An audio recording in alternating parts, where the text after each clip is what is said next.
जी बिस्मिल्लाहिर्रहमानिर्रहीम। बेटे हमारे सामने ऑर्गन्स पड़े हैं, यहाँ पे हम आपको कुछ चीज़ें आपके सामने क्लियर करेंगे कि प्रेगनेंसी के हवाले से या प्रोटोकॉल लगाने के हवाले से किस ऑर्गन्स पे आपको रिज़ल्ट मिलेगा और किस पे आपको रिज़ल्ट नहीं मिलेगा। पहले ऑर्गन्स के हवाले से जो चीदा इंफॉर्मेशन है वो आपसे शेयर करेंगे, ठीक है जी।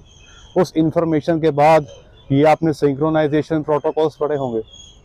सिंक्रोनाइजेशन से मुराद के आप जानवरों को टीका लगाते हो और वो उसी वक्त हीट में आ जाते हैं एक ख़ास टाइम पे, उनकी इंसेमिनेशन करते हो। कुछ लोगों की ये कंप्लेंट होती है कि हम टीका लगा लगा थक गए हैं, जानवर हमारा हीट में नहीं आ रहा।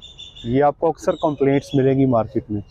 आप भी कई दफ़ा देखेंगे कि एक जानवर को हीट में लाने के लिए आप GnRH का, कंसेप्टाल का इस्तेमाल बारहा करेंगे, हीट में नहीं आएगा। तो उस सिलसिले में ये सारी इन्फॉर्मेशन आपको इन ऑर्गन से मिल जाएगी। तो एक एक करके जो है हम इनको स्टडी करते हैं। सबसे पहले ये इसको देख लेते हैं जनाब। ये देखें जनाब, ये हमारे पास एक ऑर्गन मौजूद है। इसमें अगर मैं बात करूँ, यहाँ से आप चलते आएँ, ये देखें बेटे, ये पास करके दिखाएं, मैं अंदर से निकाल रहा हूँ। ये जो एरिया, ये वाला ये जहाँ पे ये मेरी फोर्सेप्स चली गई है, ये है बेटे एक्सटर्नल ऑस। ये वो जगह है जहाँ से हम राड पास करते हैं और बच्चेदानी तक, बॉडी ऑफ यूट्रस तक हम सीमन रख के आते हैं। अब इसमें जो आप AI करना सीखते हो ना, बस यही टारगेट होता है कि आपने राड को इधर तक पहुँचाना है। जब आप यहाँ तक पहुँचाने में कामयाब हो गए तो समझें कि आपका 90% सफ़र तय हो गया। कितना जी? अगला काम फिर कुछ भी नहीं है। मसला ये होता है कि यहाँ तक ही नहीं पहुँच पाते। उसका तरीका ये है कि सर्विस को आप होल्ड करें, हाथ में ऐसे होल्ड करके ये जो एक्सटर्नल लॉस है इस पर अंगूठा रख दें। जो आप AI रॉड लेके आते हो, उस रॉड को आपने अपने अंगूठे तक लेके जाना है। जब आपको पता लगे कि आपका जो AI रॉड है वो आपके थंब को लग रहा है, तो आप थंब को हल्का सा पीछे करेंगे और उसकी जगह पे ये रॉड आपका अंदर एंटर हो जाएगा। जब आपका रॉड अंदर एंटर हो जाएगा तो फिर समझिए कि आप उस ट्रैक पे चढ़ गए। फिर आप पूरी सर्विस को ऐसे होल्ड करेंगे और हल्का सा राइट लेफ्ट ऊपर नीचे करते करते ये देखें जी, ये चला गया अंदर। तो मैंने जहाँ पे ये इतना बड़ा फोर्सअप गुजार दिया है, वहाँ पे रॉड नहीं गुजरेगा, आराम से गुजर जाएगा। एक लोग फील्ड में अक्सर बात ये करते हैं कि जब तक जानवर हीट में नहीं आता तब तक उसको दवाई कैसे रखें, उसकी बच्चेदानी का मुंह बंद होता है, मतलब सर्विस का मुंह बंद होता है। ये गलत है। ये देखें, ये हीट में तो नहीं है, तो ये मैंने इतना फोर्सअप गुजार दिया, तो क्या इसमें से रॉड नहीं गुजरेगा? बोलो भाई, गुजर जाएगा। तो तरीका आपके सामने ही है।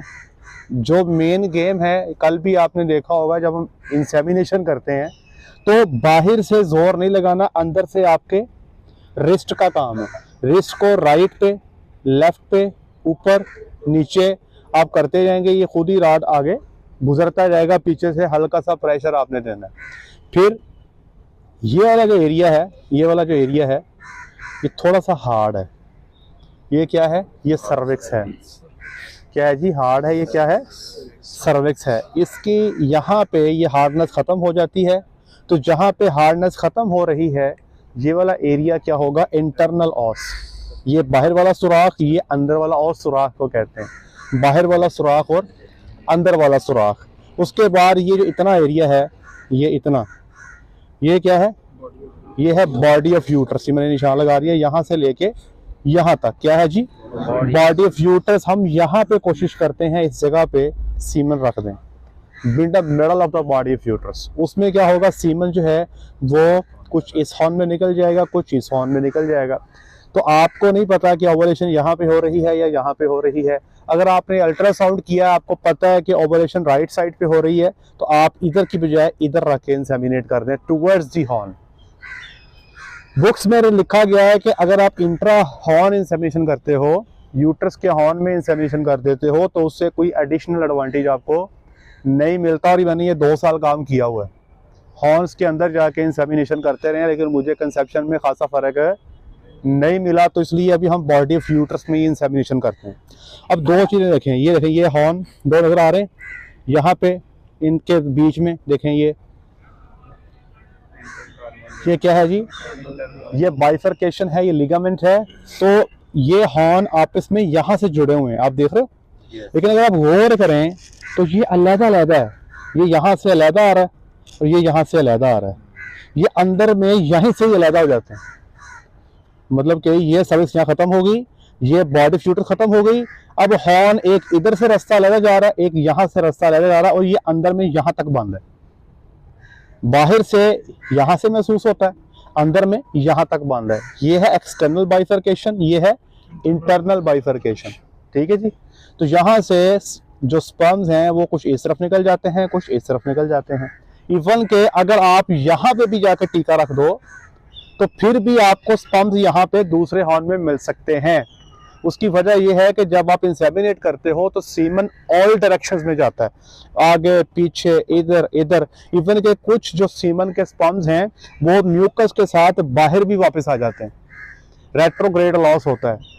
तो इसलिए अगर ये समझें कि आप यहाँ पे टीका रख के आ गए और सारे भाग के इधर पहुंच जाएंगे तो ये गलत है, ऐसे नहीं होता। ये बात समझ गए। अच्छा, अगली देखें अल्लाह की शान के ये जो ऑर्गन्स हैं, हॉर्न्स हैं, ये यहाँ से चौड़े होते होते होते ये एंड पे जाके बिल्कुल बारीक हो जाते हैं। देख रहे हैं आप, टेपर हो रहे हैं, बिल्कुल बारीक हो रहे हैं। इधर से भी ऐसे ही है, यहाँ से भी ऐसे ही है। ठीक है, ये अल्लाह की शान है। और जहाँ पे ये ख़त्म हो गए वहाँ पे आपको ये फ्लॉपियन ट्यूब आपको मिलेगी। ये देखें, ये नजर आ रही है, ये देखें। फ्लॉपियन ट्यूब के 3 पार्ट्स हैं। कौन कौन से? सबसे पहले कौन सा आएगा? इन्फंटिबुलम ओवरी के साइड से आता है। यहां से सबसे पहला क्या होगा, इसके बाद इस्थमस, फिर इन्फंटिबुलम। ठीक है जी।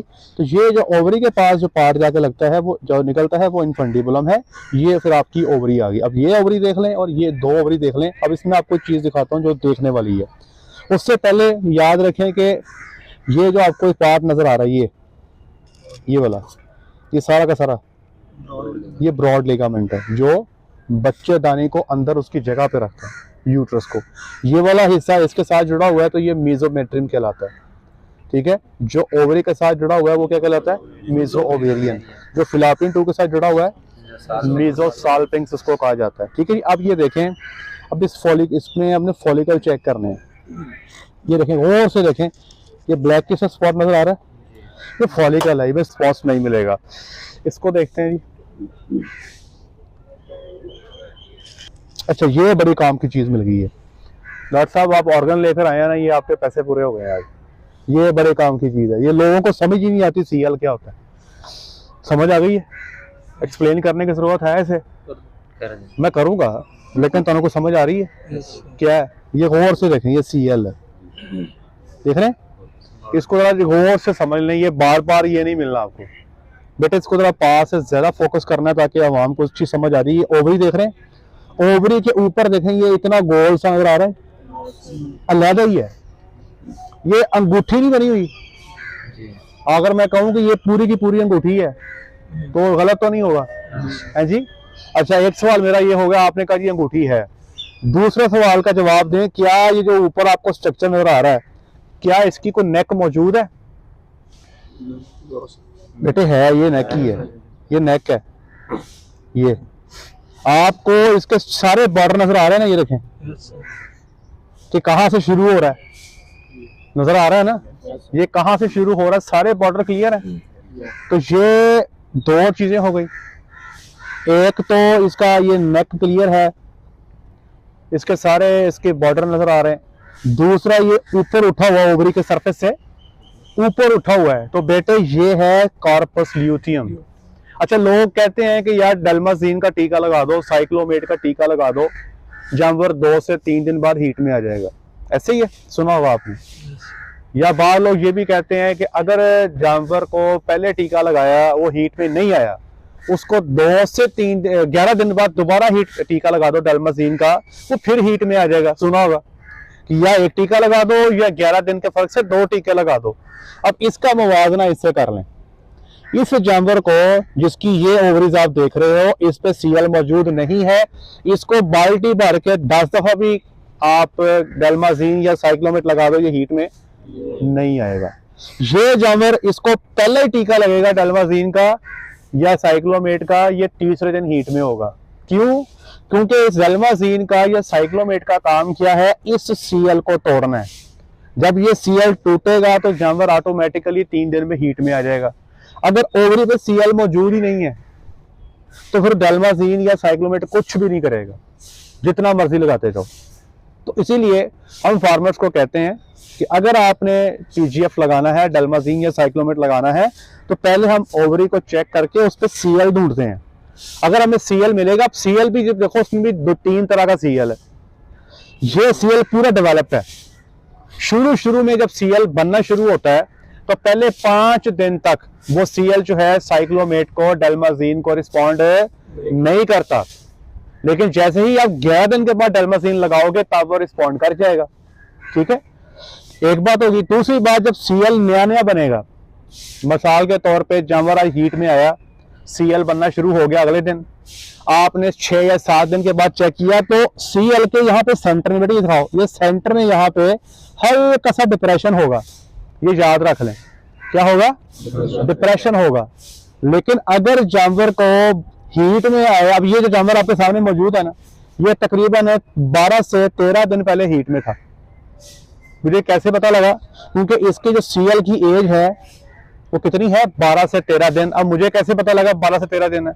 उसकी वजह ये कि ये जो यहाँ पे डिप्रेशन होता है वो फेल हो गया, बिल्कुल ऊपर से क्या हो गया? बिल्कुल प्लेन हो गया। तो इससे हम अंदाजा करते हैं कि जानवर को हीट में आए कितना अरसा हो गया। अब इसको आप ओवरी को पकड़ेंगे ना अंदर जाके, तो आपको अंदाजा हो जाएगा इसकी ओवरी पे सीएल है। ठीक है, ये इसको नहीं, ये देखें, ये टिप मुझे फील हो रही है यहाँ से। तो ये सारा फीलिंग का काम है। लेकिन जब आप अल्ट्रासाउंड करते हो तो अल्ट्रासाउंड में तो खैर ये चीजें बड़ी क्लियर हो जाती हैं। तो बेटे ये सीएल के हवाले से कि ये साइकिल का सीएल है, प्रेगनेंसी का सीएल नहीं है। प्रेगनेंसी का जो सीएल होगा बेटे, वो आपको उसका ये बॉर्डर अलग से नजर नहीं आएगा। वो हो सकता है बिल्कुल सीधी ओवरी होगी, आपको जब काटोगे ओवरी को तो फिर अंदर में सीएल ओवरी के अंदर धंसा हुआ मिलेगा। उसको कहते हैं embedded inside the surface of the ovary. Corpus luteum के बारे में आपको इन्फॉर्मेशन दी है, मेरे ख्याल अब ये सारी जिंदगी भूलेगा नहीं आपको।